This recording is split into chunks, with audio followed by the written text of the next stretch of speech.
Assalamualaikum warahmatullahi wabarakatuh. Para sahabat sekalian, selamat bergabung pada channel inspiratif. Beginilah caranya bersama Kang Eme. Jangan lupa subscribe dan like-nya. Pada kesempatan ini kita akan berbicara sekitar materi kuliah asas-asas pendidikan Islam. Ini merupakan salah satu materi kuliah pada program studi pendidikan Islam, baik itu PAI, PGMI, PGPAUD, dan lain sebagainya. Nah, pada kesempatan ini kita akan berbicara asas-asas pendidikan Islam pada pertemuan pertama sebagai pertemuan pendahuluan.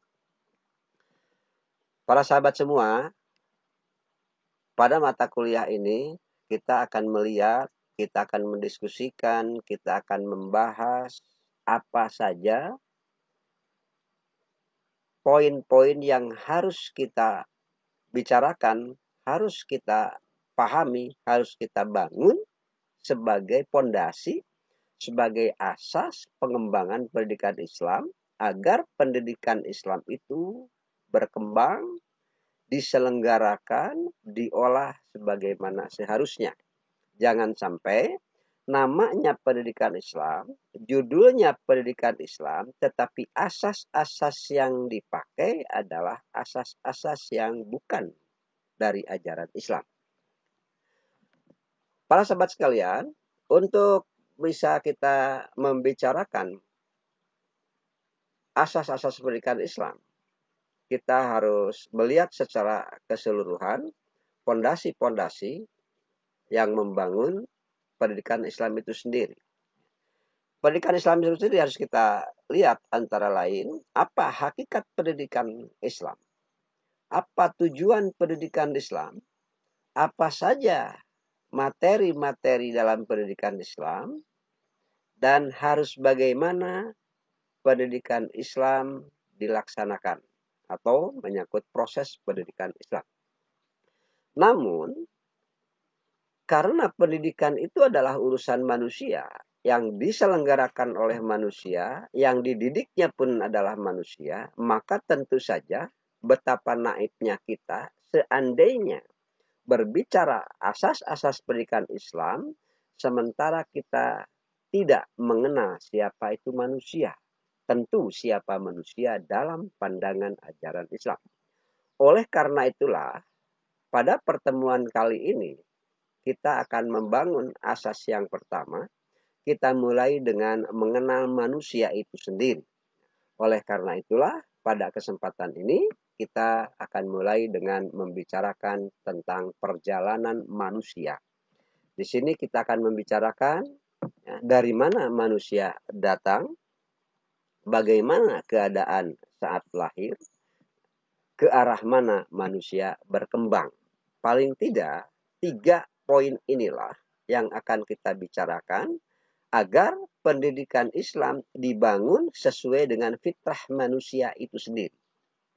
Tentu saja, dalam kesempatan ini, saya hanya akan berbicara bagaimana perjalanan manusia menurut pemahaman saya dari ajaran-ajaran Islam. Baiklah, kita mulai. Pertama, bahwa manusia itu diciptakan oleh Allah. Ini yang tentu saja harus kita yakini. Manusia itu tidak datang dengan sendirinya, tidak terjadi hanya karena proses kimiawi, tetapi manusia diciptakan Allah. Manusia mempunyai kondisi yang sangat berbeda dengan makhluk-makhluk Allah yang lainnya. Dan menurut ajaran Islam, manusia diciptakan Allah dalam satu kesatuan nafsiologis, nafsin wahidah, di mana manusia sebelum dilahirkan itu mengikat perjanjian untuk beriman pada Allah sebagai Rabb. Ini merupakan asas yang pertama harus kita yakini, harus kita pahami, dan harus dijadikan pedoman dalam mengembangkan pendidikan Islam. Di dalam sebuah ayat dikatakan Allah berfirman bahwa A'udzubillahi minasyaitonirrajim Wa id akhadha rabbuka min bani adama min duhurihim dzurriyyatahum wa ashaduhum ala anfusihim. Dan ingatlah ketika Tuhanmu mengeluarkan dari sulbi anak cucu Adam keturunan mereka, dan Allah mengambil kesaksian terhadap mereka seraya berfirman, Alastu birabbikum, bukankah aku ini adalah Tuhanmu? Qalu bala syahidna, mereka menjawab, betul kami bersaksi bahwa engkau adalah Tuhan kami. Hal demikian dilakukan antakulu yaumal qiyamati inna kunna an hadza ghafilin. Kata Allah, agar nanti di kemudian hari kamu tidak mengatakan sesungguhnya ketika itu kami lengah terhadap hal ini. Ini merupakan satu asas pertama dan utama dalam membangun pendidikan Islam, bahwa manusia itu oleh Allah diciptakan dalam satu kesatuan nafsiologis yang membangun atau yang mengikrarkan sebuah perjanjian imaniah, perjanjian yang sangat mendasar sebagai pengakuan bahwa Allah lah Rabb manusia. Kemudian yang kedua, bahwa manusia itu berkembang biak secara biologis mengikuti hukum hereditas. Artinya, manusia diciptakan oleh Allah dengan proses biologis mengikuti hukum hereditas keturunan, mulai dari pembuahan hingga dilahirkan dari rahim ibu. Kita baca dalam Al-Quran, walaqad khalaqnal insana min sulalatin min tin, summa khalaqnahu nutfatan fi qararin makin. Summa khalaqna nutfata alaqatan fa khalaqnal alaqata mudghatan fa khalaqna mudghatan idhaman fa kasauna idhama lahman summa ansa'nahu khalqan akhar fa tabarakallahu ahsanul khaliqin. Nah, ayat tersebut menunjukkan bahwa manusia diciptakan oleh Allah itu dalam proses tertentu yang kita kenal sekarang adalah proses keturunan. Hamil, dilahirkan, dan seterusnya. Itu merupakan salah satu asas yang lain. Jadi pertama kita harus meyakini dan memegang teguh bahwa manusia diciptakan oleh Allah dengan terlebih dahulu mengambil perjanjian imani, perjanjian spiritual bahwa Allah sebagai Rabb. Yang kedua, pada perjalanan proses selanjutnya, manusia itu dilahirkan mengikuti hukum hereditas, mengikuti hukum keturunan. Baiklah, selanjutnya mari kita lihat ya, bahwa perjalanan manusia dari melahirkan sampai mana arah dia berkembang. Mari kita lihat. Pertama, bahwa tadi sudah dikatakan, manusia itu lahir dalam keadaan tabula rasa. Namun sebelum dilahirkan, terlebih dahulu manusia mengikat sebuah perjanjian imaniah, sebuah perjanjian spiritual, sebuah perjanjian pengakuan akan Allah sebagai Tuhan. Pada waktu lahir, manusia juga dilengkapi oleh sarana indera. Akan tetapi manusia dilahirkan tabula rasa, artinya tanpa mengetahui apapun.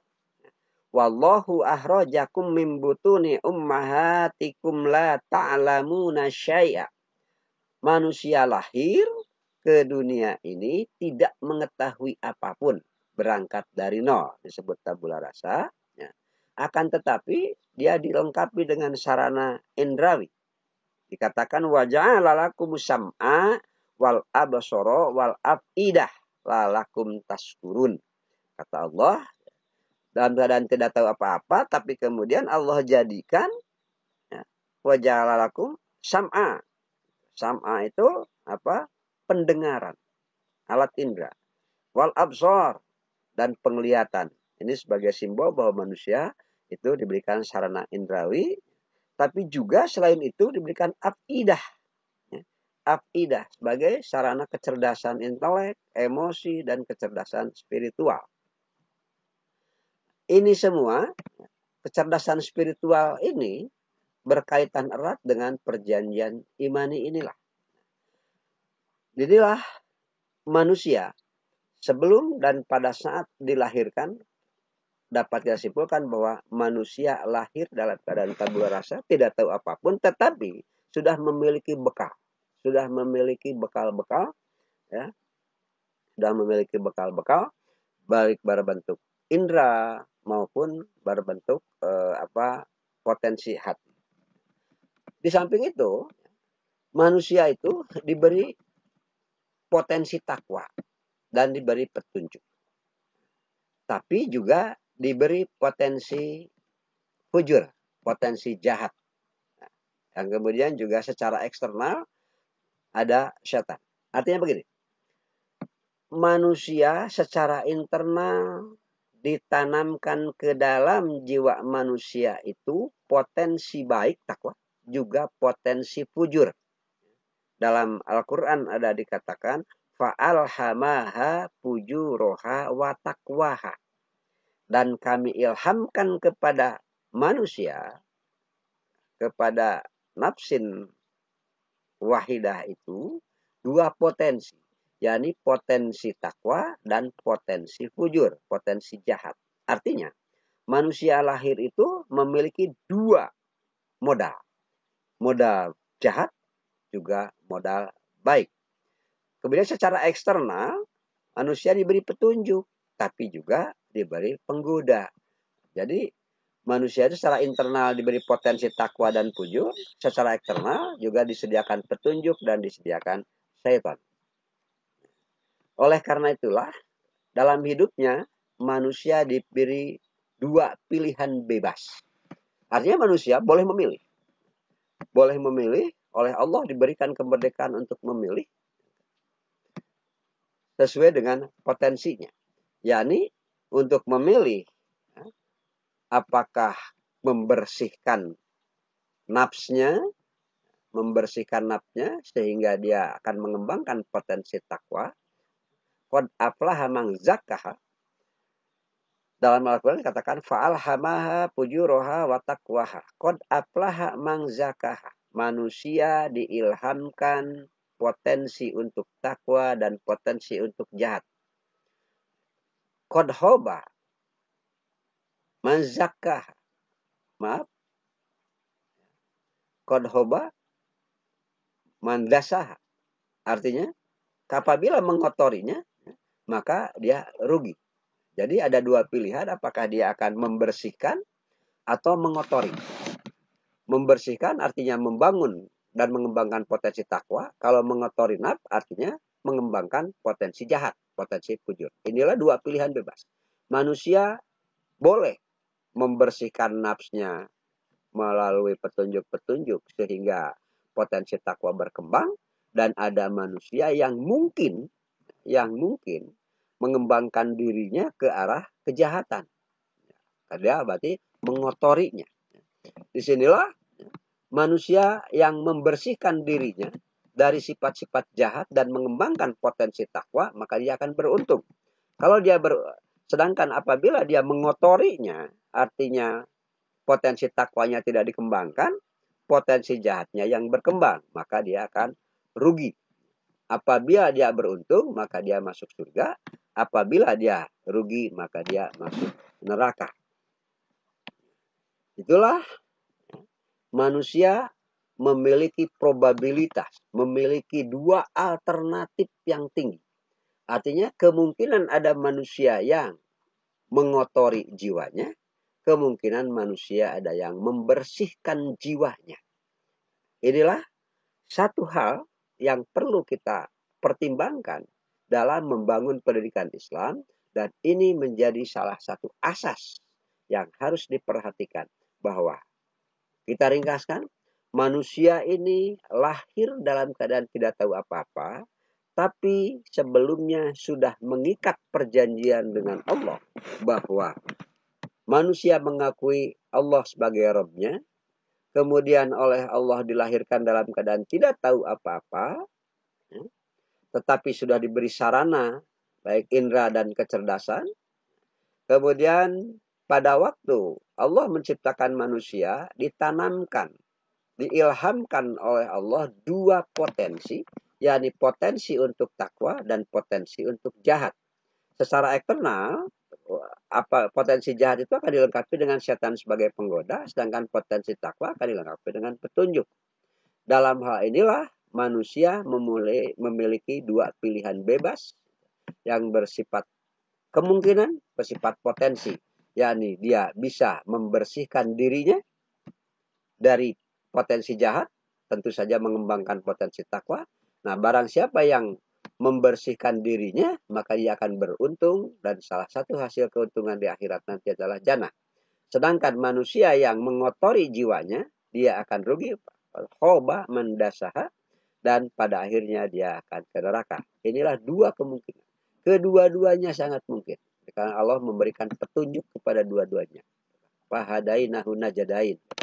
Demikianlah para sahabat sekalian, sebagai awal pembahasan asas-asas pendidikan Islam, kita melihat dulu perjalanan manusia dari lahir dan mau ke arah mana manusia berkembang. Terima kasih atas perhatian Anda. Sampai berjumpa pada video berikutnya. Assalamualaikum warahmatullahi wabarakatuh.